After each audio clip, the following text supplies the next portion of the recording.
NTA national testing agency ये India के अंदर डीजीटी से भी बड़े स्केल पे एंट्रेंस एग्जाम कराती है, जैसे जेई मेन, नीट, सीमैट, ये सारे एग्जाम करवाती है। एनटीए ने भी इस दिन अपने एग्जाम करवाने के लिए टेंडर निकाला, ये उसकी कॉपी है। अब जब ये टेंडर निकलता है तो एडिक्विटी जो डीजीटी से ऑलरेडी इन एलिजिबल हो चुकी थी, वो 7 दिसंबर 2020 को एनटीए के इस टेंडर में अप्लाई कर देती है। अब एनटीए का ये जो टेंडर निकला था, इसमें टीसीएस जैसे बड़े बड़े जाइंट भी थे, उन्होंने भी अप्लाई कर रखा था। तो देखिए एनटीए ने ये जो टेंडर निकाला था, ये उस टेंडर की कॉपी है। इसमें 2 राउंड होने थे, टेक्निकल और फाइनेंशियल। अब जब कंपनीज का असेसमेंट स्टार्ट होता है इस टेंडर के लिए, तो एडिक्विटी के टेक्निकल पैरामीटर लो थे, तो ये मिनिमम रिक्वायरमेंट का जो क्राइटेरिया था वो पूरा नहीं कर पाई थी। तो एनटीए ने इस टेंडर के पहले ही राउंड में एडिक्विटी को रिजेक्ट कर दिया। ये उस दिन की टेक्निकल स्कोरिंग की कॉपी है और ये उस दिन के रिजल्ट की कॉपी है। अब जब एडिक्विटी बाहर हो गई तो टीसीएस और एनएसईआईटी ये दोनों बची थी और इनमें से एक को एनटीए का टेंडर मिलना था। अब इससे पहले कि टीसीएस और एनसीईआईटी में से कोई जीतता,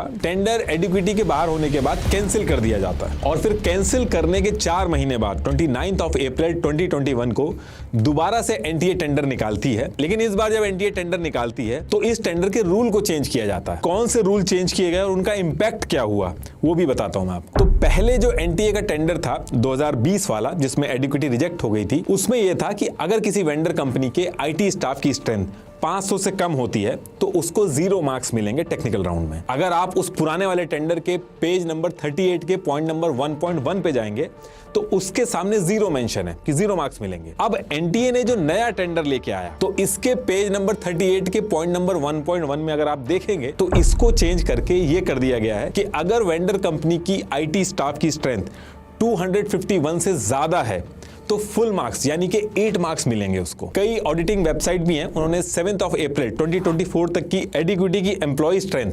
496 दिखाई है, यानी कि 500 से कम एम्प्लॉय थे एडिक्विटी के पास। और ये मैं 2024 का डेटा दिखा रहा हूं, 2020 में तो इससे और भी कम होंगे। तो अब ऐसा करने से जहां पुराने टेंडर में एडिक्विटी को 0 मिल रहे थे, अब 8 मार्क्स मिल गए। पुराना वाला जो एनटीए का टेंडर था उसमें लास्ट 3 ईयर का एवरेज टर्नओवर मिनिमम 50 करोड़ से ज्यादा होना चाहिए था, जो एडिक्विटी का नहीं था। एडिक्विटी के लास्ट 3 ईयर का एवरेज 34.27 करोड़ था। ये एडिक्विटी की फाइनेंशियल रिपोर्ट की कॉपी है, आप इसको पॉज करके देख सकते हैं। तो ये जो पुराने टेंडर में रूल था, एनटीए जब नया टेंडर लेके आया तो इसने इस 50 करोड़ वाले रूल को कम करके 10 करोड़ कर दिया। इस चीज का भी फायदा एडिक्विटी को मिला। अब टीसीएस जो थी उसका तो ऑलरेडी 50 करोड़ से ऊपर था, तो उसको तो कोई फर्क नहीं पड़ा, लेकिन एडिक्विटी को हर एक रूल पे बहुत ज्यादा एडवांटेज मिल रहा था।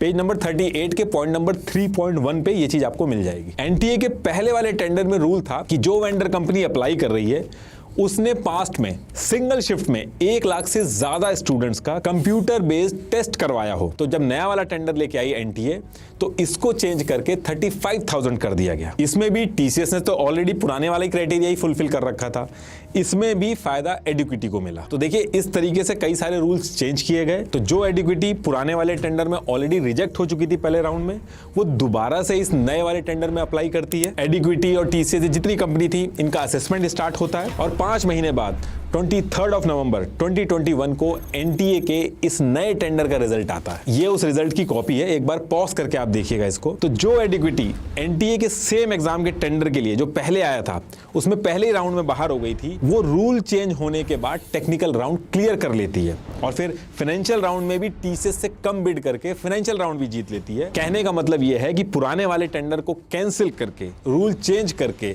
जो एनटीए नया टेंडर लेके आई थी उसमें एडिक्विटी टीसीएस जैसे जाइंट को हरा के ये पूरा का पूरा टेंडर जीत जाती है। अब इस पे क्वेश्चंस भी हुए कि डीजीटी जो कि बहुत ही स्मॉल स्केल एग्जाम कराती है उसमें एडिक्विटी इनएलिजिबल डिक्लेयर की गई, लेकिन एनटीए जो कि लार्ज स्केल एग्जाम कराती है उसमें टीसीएस जैसी कंपनी को हरा के टेंडर जीत जाती है। और टेंडर जीतने के बाद ये उस एमओयू की कॉपी है जो एडिक्विटी और एनटीए ने साइन किया था। अब ये तो टेंडर की बात हो गई, लेकिन इस टेंडर को जीतने के बाद आगे जब एडिक्विटी ने एनटीए के एग्जाम कराना स्टार्ट किए तो उसमें दिक्कत स्टार्ट हो गई। एग्जाम सेंटर्स पे टेक्निकल ग्लिचेस हुए। चौकसी कॉलेज बिलासपुर में जो था उसके एग्जाम सेंटर में तो 50% क्वेश्चन जो थे वो लोड ही नहीं हो पा रहे थे। रांची के कॉलेज में सर्वर डाउन की वजह से सेकंड शिफ्ट पूरा का पूरा कैंसिल करना पड़ गया। एडमिट कार्ड में एग्जाम का एड्रेस पाकिस्तान के बॉर्डर पट्टी मेंशन था और एडवांस इंफॉर्मेशन स्लिप में कुछ और एड्रेस मेंशन था। इस पूरे एग्जाम को इस तरीके से कराया कि सिचुएशन ये हो गई कि स्टूडेंट को सुप्रीम कोर्ट में जाना पड़ा। फिर सुप्रीम कोर्ट ने कुछ बच्चों के लिए री एग्जाम के ऑर्डर दिए, लेकिन बाकी जो बच्चे बचे थे उनके री एग्जाम नहीं हो पाए। कई सारे प्रोटेस्ट वगैरह हुए, लेकिन कुछ नहीं हो पाया।